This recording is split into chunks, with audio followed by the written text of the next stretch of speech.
Matius pasal 23. Maka berkatalah Yesus kepada orang banyak dan kepada murid-muridnya, katanya, ahli-ahli Taurat dan orang-orang Farisi telah menduduki kursi Musa. Sebab itu, turutilah dan lakukanlah segala sesuatu yang mereka ajarkan kepadamu.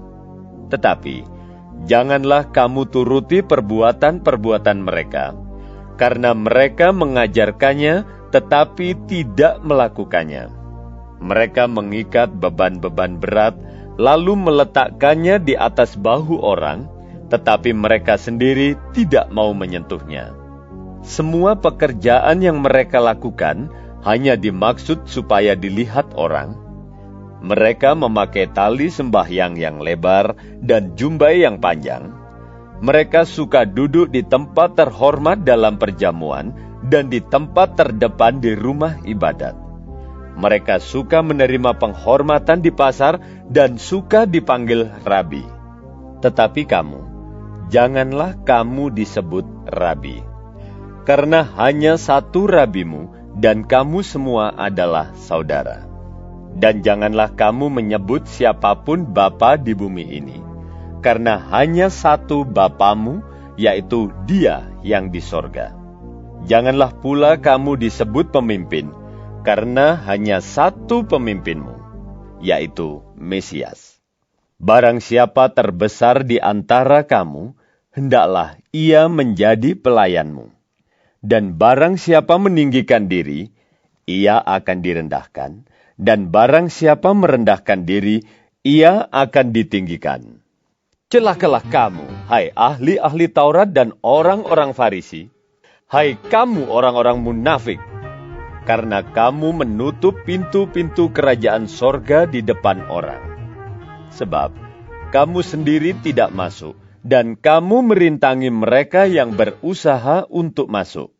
Celakalah kamu, hai ahli-ahli Taurat dan orang-orang Farisi, hai kamu orang-orang munafik, sebab kamu menelan rumah janda-janda, sedang kamu mengelabui mata orang dengan doa yang panjang-panjang. Sebab itu, kamu pasti akan menerima hukuman yang lebih berat. Celakalah kamu, hai ahli-ahli Taurat dan orang-orang Farisi, hai kamu orang-orang munafik, sebab kamu mengarungi lautan dan menjelajah daratan untuk mentobatkan satu orang saja menjadi penganut agamamu, dan sesudah ia bertobat, kamu menjadikan dia orang neraka yang 2 kali lebih jahat daripada kamu sendiri. Celakalah kamu, hai pemimpin-pemimpin buta yang berkata, bersumpah demi bait suci. Sumpah itu tidak sah. Tetapi bersumpah demi emas bait suci. Sumpah itu mengikat. Hai kamu orang-orang bodoh dan orang-orang buta, apakah yang lebih penting? Emas atau bait suci yang menguduskan emas itu?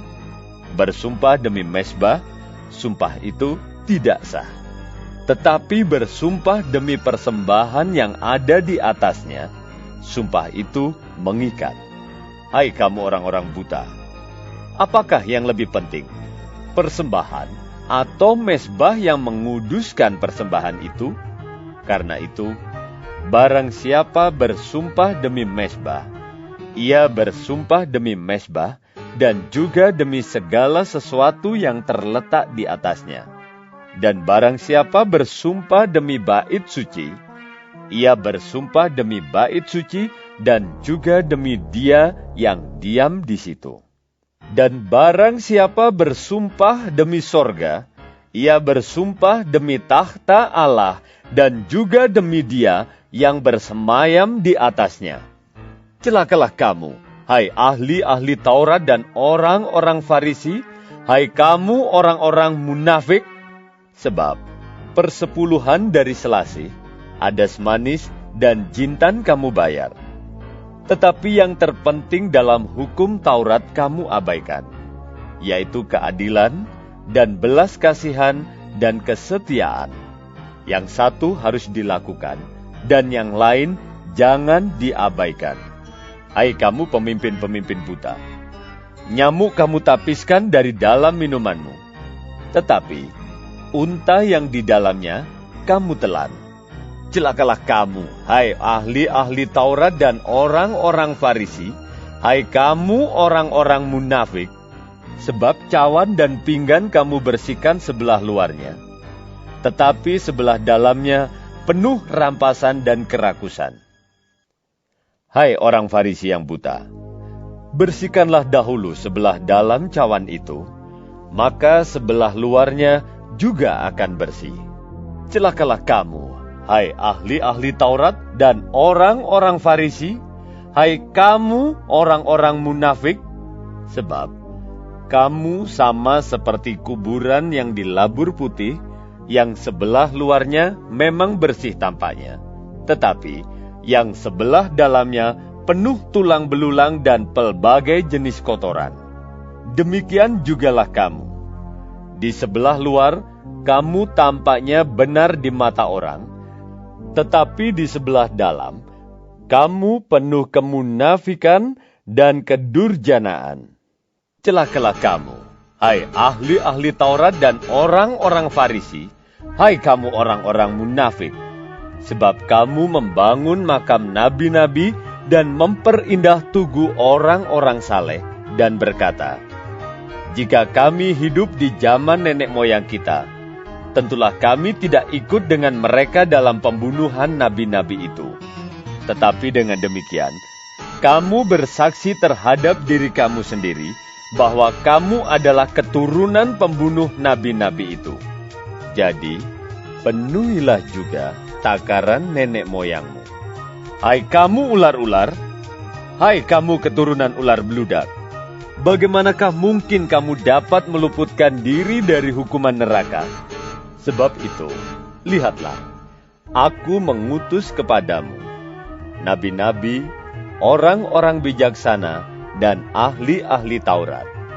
Separuh di antara mereka akan kamu bunuh dan kamu salibkan, yang lain akan kamu sesah di rumah-rumah ibadatmu, dan kamu aniaya dari kota ke kota, supaya kamu menanggung akibat penumpahan darah orang yang tidak bersalah, mulai dari Habel orang benar itu, sampai kepada Zakaria anak Berekhia yang kamu bunuh di antara tempat kudus dan mezbah. Aku berkata kepadamu, sesungguhnya semuanya ini akan ditanggung angkatan ini. Yerusalem, Yerusalem, engkau yang membunuh nabi-nabi dan melempari dengan batu orang-orang yang diutus kepadamu. Berkali-kali aku rindu mengumpulkan anak-anakmu, sama seperti induk ayam mengumpulkan anak-anaknya di bawah sayapnya. Tetapi kamu tidak mau. Lihatlah, rumahmu ini akan ditinggalkan dan menjadi sunyi. Dan aku berkata kepadamu, mulai sekarang kamu tidak akan melihat aku lagi, hingga kamu berkata, diberkatilah dia yang datang dalam nama Tuhan. Matius pasal 24. Sesudah itu, Yesus keluar dari bait Allah, lalu pergi. Maka datanglah murid-muridnya dan menunjuk kepada bangunan-bangunan bait Allah. Ia berkata kepada mereka, kamu melihat semuanya itu? Aku berkata kepadamu, sesungguhnya tidak satu batu pun di sini akan dibiarkan terletak di atas batu yang lain. Semuanya akan diruntuhkan. Ketika Yesus duduk di atas bukit Zaitun, datanglah murid-muridnya kepadanya untuk bercakap-cakap sendirian dengan dia. Kata mereka, katakanlah kepada kami, bila manakah itu akan terjadi, dan apakah tanda kedatanganmu dan tanda kesudahan dunia? Jawab Yesus kepada mereka, waspadalah, supaya jangan ada orang yang menyesatkan kamu. Sebab banyak orang akan datang dengan memakai namaku dan berkata, akulah Mesias, dan mereka akan menyesatkan banyak orang. kamu akan mendengar deru perang atau kabar-kabar tentang perang. Namun berawas-awaslah, jangan kamu gelisah, sebab semuanya itu harus terjadi, tetapi itu belum kesudahannya. Sebab bangsa akan bangkit melawan bangsa, dan kerajaan melawan kerajaan. Akan ada kelaparan dan gempa bumi di berbagai tempat. Akan tetapi, semuanya itu barulah permulaan penderitaan menjelang zaman baru. Pada waktu itu, kamu akan diserahkan supaya disiksa, dan kamu akan dibunuh dan akan dibenci semua bangsa oleh karena namaku. Dan banyak orang akan murtad, dan mereka akan saling menyerahkan dan saling membenci. Banyak nabi palsu akan muncul dan menyesatkan banyak orang. Dan karena makin bertambahnya kedurhakaan, maka kasih kebanyakan orang akan menjadi dingin. Tetapi orang yang bertahan sampai pada kesudahannya akan selamat. Dan Injil kerajaan ini akan diberitakan di seluruh dunia menjadi kesaksian bagi semua bangsa. Sesudah itu, barulah tiba kesudahannya. Jadi apabila kamu melihat pembinasa keji berdiri di tempat kudus, menurut firman yang disampaikan oleh Nabi Daniel, para pembaca hendaklah memperhatikannya. Maka orang-orang yang di Yudea haruslah melarikan diri ke pegunungan. Orang yang sedang di peranginan di atas rumah, janganlah ia turun untuk mengambil barang-barang dari rumahnya. Dan orang yang sedang di ladang, janganlah ia kembali untuk mengambil pakaiannya. Celakalah ibu-ibu yang sedang hamil atau yang menyusukan bayi pada masa itu. Berdoalah, supaya waktu kamu melarikan diri itu jangan jatuh pada musim dingin dan jangan pada hari Sabat. Sebab pada masa itu akan terjadi siksaan yang dahsyat seperti yang belum pernah terjadi sejak awal dunia sampai sekarang, dan yang tidak akan terjadi lagi. Dan sekiranya waktunya tidak dipersingkat, maka dari segala yang hidup tidak akan ada yang selamat. Akan tetapi oleh karena orang-orang pilihan, waktu itu akan dipersingkat. Pada waktu itu jika orang berkata kepada kami, "Lihat, Mesias ada di sini," atau "Mesias ada di sana," jangan kamu percaya. Sebab Mesias-Mesias palsu dan nabi-nabi palsu akan muncul, dan mereka akan mengadakan tanda-tanda yang dahsyat dan mujizat-mujizat, sehingga sekiranya mungkin, mereka menyesatkan orang-orang pilihan juga. Camkanlah, aku sudah mengatakannya terlebih dahulu kepadamu. Jadi, apabila orang berkata kepadamu, "Lihat, ia ada di padang gurun," janganlah kamu pergi ke situ. Atau, "Lihat, ia ada di dalam bilik," janganlah kamu percaya. Sebab sama seperti kilat memancar dari sebelah timur dan melontarkan cahayanya sampai ke barat, demikian pula lah kelak kedatangan Anak Manusia. Di mana ada bangkai, di situ burung nasar berkerumun. Segera sesudah siksaan pada masa itu, matahari akan menjadi gelap, dan bulan tidak bercahaya, dan bintang-bintang akan berjatuhan dari langit, dan kuasa-kuasa langit akan goncang. Pada waktu itu, akan tampak tanda Anak Manusia di langit, dan semua bangsa di bumi akan meratap, dan mereka akan melihat Anak Manusia itu datang di atas awan-awan di langit dengan segala kekuasaan dan kemuliaannya. Dan ia akan menyuruh keluar malaikat-malaikatnya dengan meniup sangkakala yang dahsyat bunyinya, dan mereka akan mengumpulkan orang-orang pilihannya dari keempat penjuru bumi, dari ujung langit yang satu ke ujung langit yang lain. Tariklah pelajaran dari perumpamaan tentang pohon ara. Apabila ranting-rantingnya melembut dan mulai bertunas, Kamu tahu bahwa musim panas sudah dekat. Demikian juga, jika kamu melihat semuanya ini, ketahuilah bahwa waktunya sudah dekat, sudah di ambang pintu.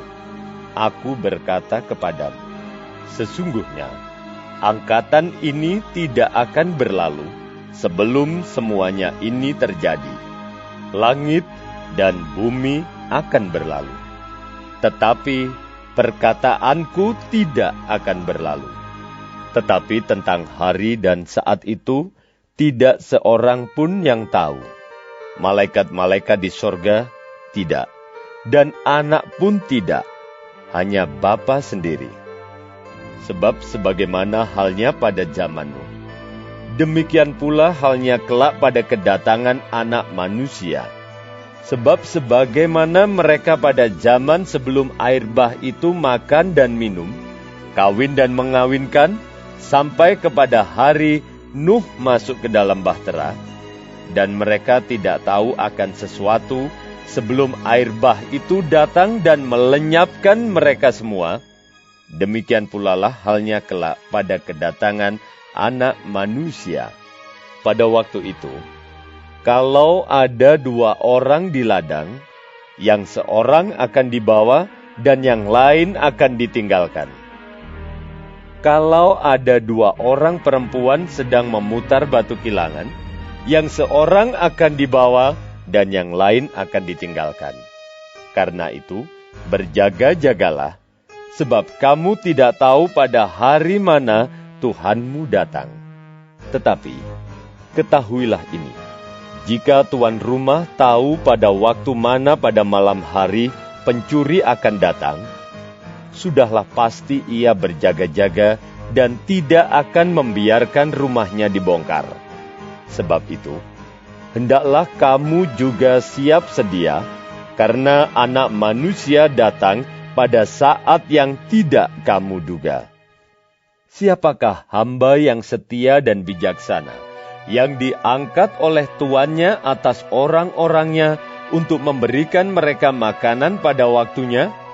Berbahagialah hamba yang didapati tuannya melakukan tugasnya itu ketika tuannya itu datang. Aku berkata kepadamu, sesungguhnya tuannya itu akan mengangkat dia menjadi pengawas segala miliknya.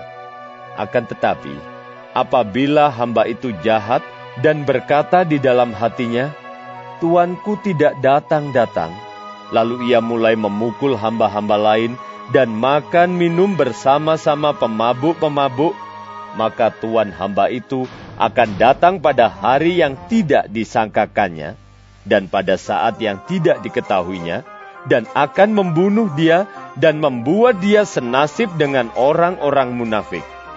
Di sanalah akan terdapat ratapan dan kertakan gigi. Matius pasal 25. Pada waktu itu, hal kerajaan sorga seumpama 10 gadis, yang mengambil pelitanya dan pergi menyongsong mempelai laki-laki. 5 di antaranya bodoh, dan 5 bijaksana. Gadis-gadis yang bodoh itu membawa pelitanya, tetapi tidak membawa minyak. Sedangkan gadis-gadis yang bijaksana itu membawa pelitanya dan juga minyak dalam buli-buli mereka. Tetapi karena mempelai itu lama tidak datang-datang juga, mengantuklah mereka semua lalu tertidur. Waktu tengah malam terdengarlah suara orang berseru, "Mempelai datang, songsonglah dia." Gadis-gadis itu pun bangun semuanya, lalu membereskan pelita mereka. Gadis-gadis yang bodoh berkata kepada gadis-gadis yang bijaksana, "Berikanlah kami sedikit dari minyakmu itu, sebab pelita kami hampir padam." Tetapi jawab gadis-gadis yang bijaksana itu, "Tidak, nanti tidak cukup untuk kami dan untuk kamu. Lebih baik kamu pergi kepada penjual minyak dan beli di situ."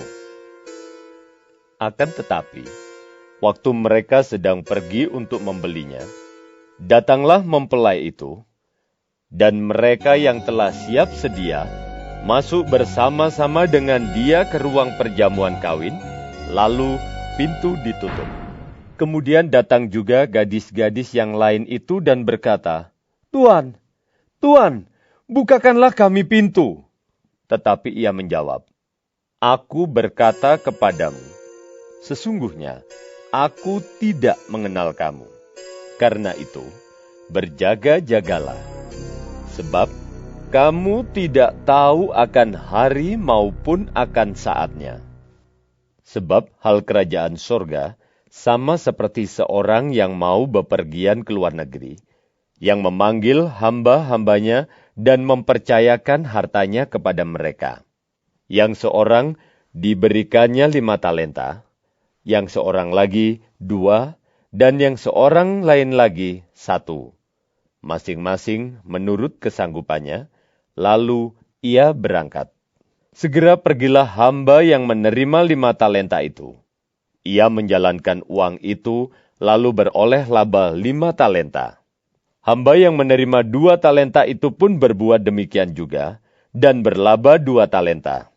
Tetapi, hamba yang menerima 1 talenta itu pergi dan menggali lobang di dalam tanah, lalu menyembunyikan uang tuannya. Lama sesudah itu, pulanglah tuan hamba-hamba itu lalu mengadakan perhitungan dengan mereka. Hamba yang menerima 5 talenta itu datang, dan ia membawa laba 5 talenta, katanya, "Tuan, 5 talenta Tuan percayakan kepadaku. Lihat, aku telah beroleh laba 5 talenta. Maka kata tuannya itu kepadanya, "Baik sekali perbuatanmu itu, hai hambaku yang baik dan setia. Engkau telah setia dalam perkara kecil, aku akan memberikan kepadamu tanggung jawab dalam perkara yang besar. Masuklah, dan turutlah dalam kebahagiaan tuanmu." Lalu datanglah hamba yang menerima 2 talenta itu. Katanya, "Tuan, 2 talenta Tuan percayakan kepadaku. Lihat, aku telah beroleh laba 2 talenta. Maka kata tuannya itu kepadanya, "Baik sekali perbuatanmu itu, hai hambaku yang baik dan setia. Engkau telah setia memikul tanggung jawab dalam perkara yang kecil. Aku akan memberikan kepadamu tanggung jawab dalam perkara yang besar.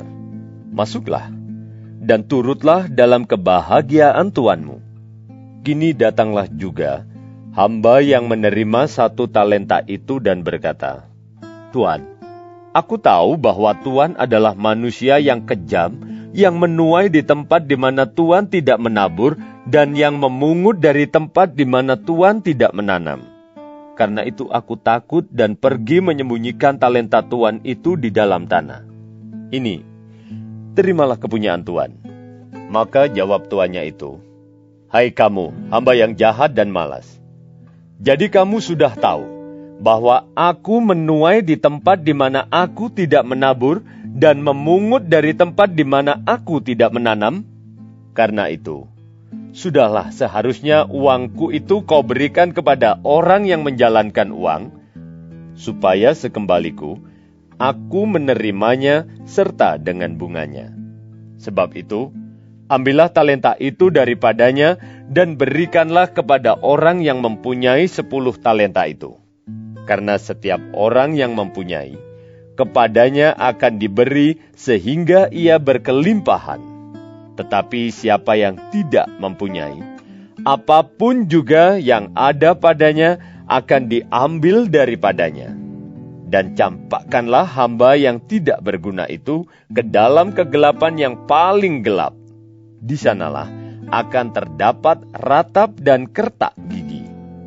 Apabila Anak Manusia datang dalam kemuliaannya, dan semua malaikat bersama-sama dengan Dia, maka Ia akan bersemayam di atas takhta kemuliaannya. Lalu, semua bangsa akan dikumpulkan di hadapannya. Dan Ia akan memisahkan mereka seorang daripada seorang, sama seperti gembala memisahkan domba dari kambing, dan Ia akan menempatkan domba-domba di sebelah kanannya, dan kambing-kambing di sebelah kirinya. Dan raja itu akan berkata kepada mereka yang di sebelah kanannya, "Mari, hai kamu yang diberkati oleh Bapa-Ku, terimalah kerajaan yang telah disediakan bagimu sejak dunia dijadikan. Sebab ketika aku lapar, kamu memberi aku makan. Ketika aku haus, kamu memberi aku minum. Ketika aku seorang asing, kamu memberi aku tumpangan. Ketika aku telanjang, kamu memberi aku pakaian. Ketika aku sakit, kamu melawat aku. Ketika aku di dalam penjara, kamu mengunjungi aku.